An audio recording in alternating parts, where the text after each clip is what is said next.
It begins in quiet, the kind of quiet that holds the shape of everything it touches, the smooth curve of the dunes, the slow bend of the river, the worn edges of a courtyard wall. The air is cold still, holding the last threads of night, and each breath feels as though it carries with it the memory of water, of shade, of the deep, patient earth beneath your feet. A faint breeze moves through reeds along the river bank, their voices hushed but certain, as if they are telling the day that it may begin, but only gently. Somewhere, a jar is lifted, its clay surface cool against the hand, and the first steps of morning are taken with no rush. Only the quiet agreement that there is time enough for everything.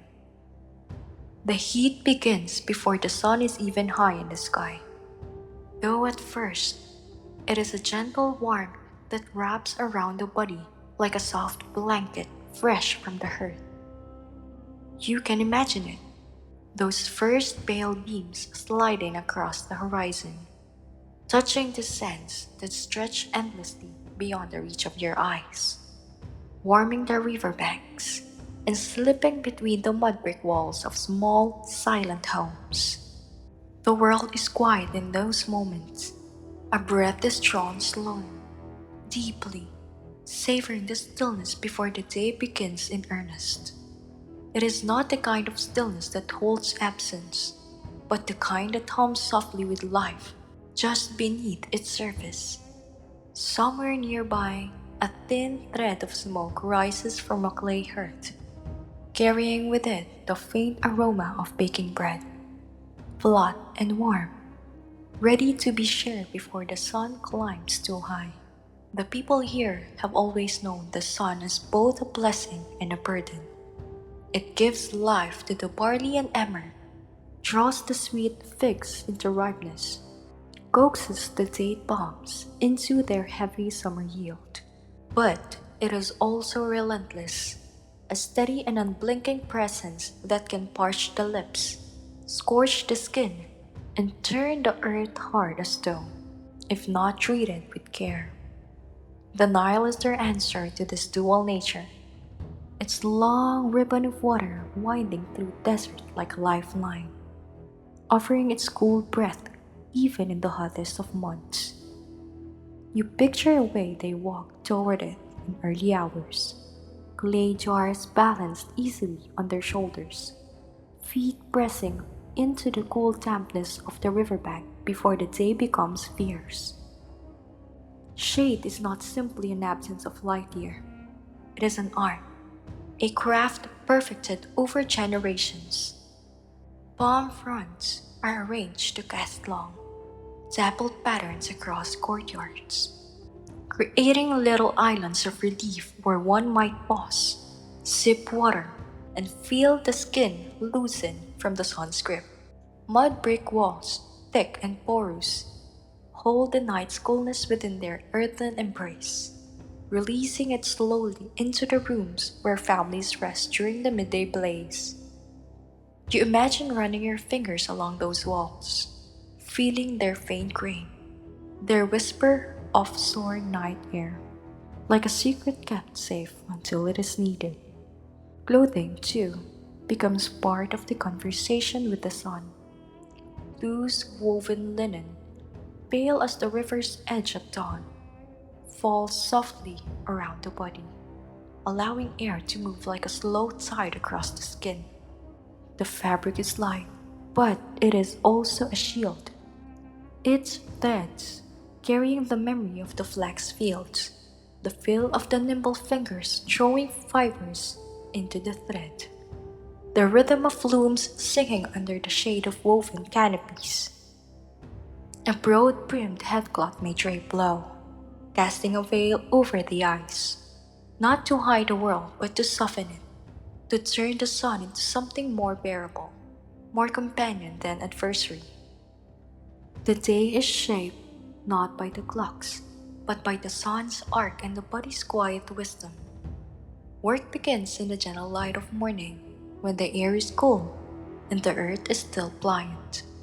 Fields are tended, nets are cast into the river, clay is shaped upon wheels that turn slowly, rhythmically.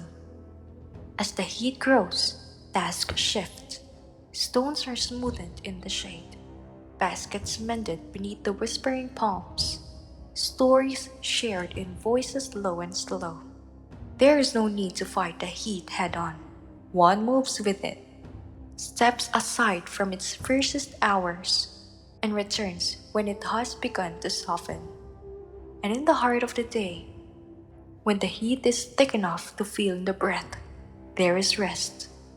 Room darkened with hanging mats and narrow openings becomes cocoons of shadow where one might lie still, listening to the muffled life outside. Somewhere, a jar of water rests cool against the floor, the clay beading with moisture drawn from its depths. The water tastes of the river calm, of silt and stone and the long journey it has taken to arrive here. It moves slowly down the throat, each swallow carrying with it the quiet promise that the day will pass, that the sun will one day sink low again. Evenings come with their own kind of magic. The air, though still warm, carries a softness that invites movement. Families gather on the rooftops, where the last light spills across the horizon, in colors that seem to belong only to this place: deep gold, rose, and the faintest blue. The desert cools in its own time, slowly, like a great animal settling into rest. Children play in the dust at the edge of courtyards, their laughter carrying upward into the dimming sky. A faint breeze may rise, carrying with it the scent of tamarisk and the faint salt of the distant sea. Through it all, the people endure, not by conquering the heat, but by learning its language, by listening, by adapting, by folding its rhythms into their own. You can see them in your mind's eye, moving through the centuries in much the same way, each generation passing on its quiet wisdom to the next. There is no hurry here, no need to force the desert to become something it is not. Instead, there is acceptance, and within that acceptance, a kind of peace that feels as enduring as the stones of the temples themselves. The night here are never cold in the way that winters in distant lands might be, but they do carry a softness that is almost liquid in the air. You might find yourself walking slowly along the narrow paths between houses, the moon pouring its pale light over the rooftops, turning the mud brick walls silver. The air carries the faint whisper of the river, its current sighing over stones, and somewhere far away, a night bird calls in a voice both lonely and familiar. You can hear, if you listen closely enough, the creak of a boat's mooring rope, shuffling gently with the water's pull. Night is when many tasks are taken up again. Bread may be baked in the cooler hours, the scent of grain and warm clay drifting through the alleys. Children are carried sleeping on their mother's shoulders, the small weight of them swaying in rhythm with each step. Men repair fishing nets under the light of oil lamps, their fingers moving patiently, untangling knots as though each twist were a small puzzle that the night itself had asked them to solve. The lamps flicker, painting their faces in warm gold and deep shadow. By the river's edge, figures gather in quiet conversation, their reflections trembling across the dark water. Perhaps they speak of the harvest, or of the way the stars have seemed brighter this past few nights. The sky here is a tapestry unlike any other, deep and velvet, sewn with points of light so sharp they almost seem to hum in the stillness. When dawn comes, it is not abrupt. It begins as the barest hint of pale blue, then deepens, then blooms slowly into the pink and gold that spills across the desert. The sand itself seemed to shift color under this light, moving from cool silver to warm ochre, each grain catching the sun like a tiny spark. You can imagine walking barefoot across the cool patches where shadow still lingers, feeling the faint grit underfoot, knowing it will soon grow too hot to touch. Morning is also the time for tending to the most delicate plants. Garden plots, hidden behind low walls, are shaded by lattices of palm fronds and reeds. Here, herbs grow in earthen jars, mint for cooling the body, coriander for flavor, fenugreek for both nourishment and medicine. The scent is fresh, almost sweet, rising into the morning air as hands work the soil. You can almost feel the moist earth crumbling between the fingers, releasing its faint mineral perfume. Water is carried carefully, not wasted. Clay jars are not simply containers, they are the guardians of coolness. Porous and rough to the touch, they allow the faintest breath of evaporation, which draws the heat away from the liquid within.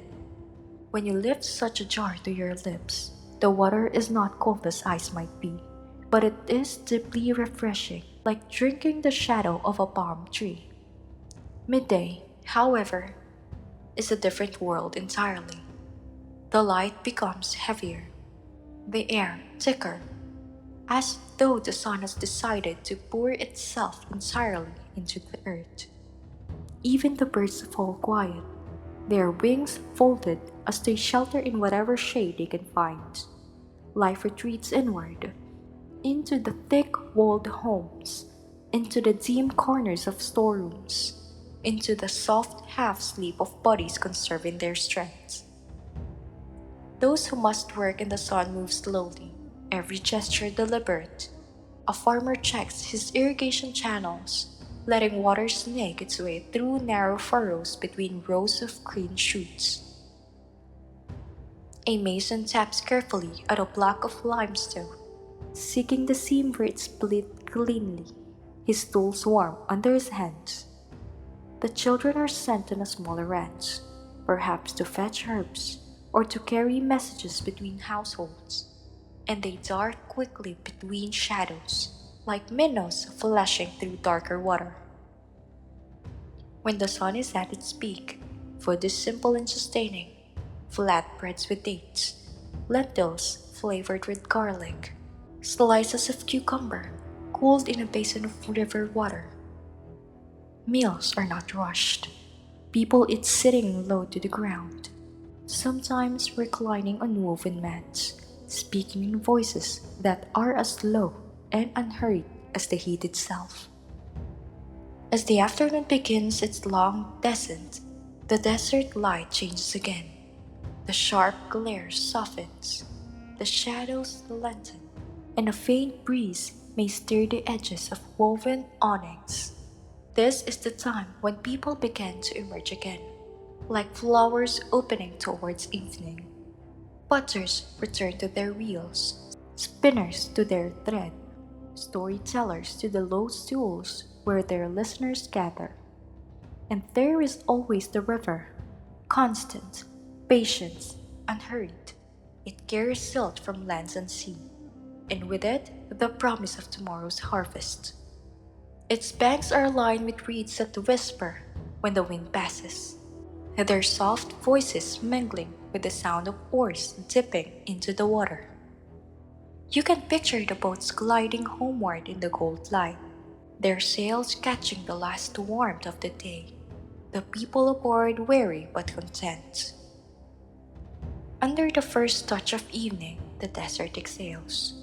It is a breath you cannot see, but you can feel it, an easing in the air, a loosening of the tight heat that has pressed down all day. The breeze carries faint scents: baked clay, distant wood smoke, a trace of jasmine climbing over a garden wall. It is the hour when feet find their way to rooftops, when bodies lean into the open air, when conversation stirs like a low tide lapping at the shore of the Nile.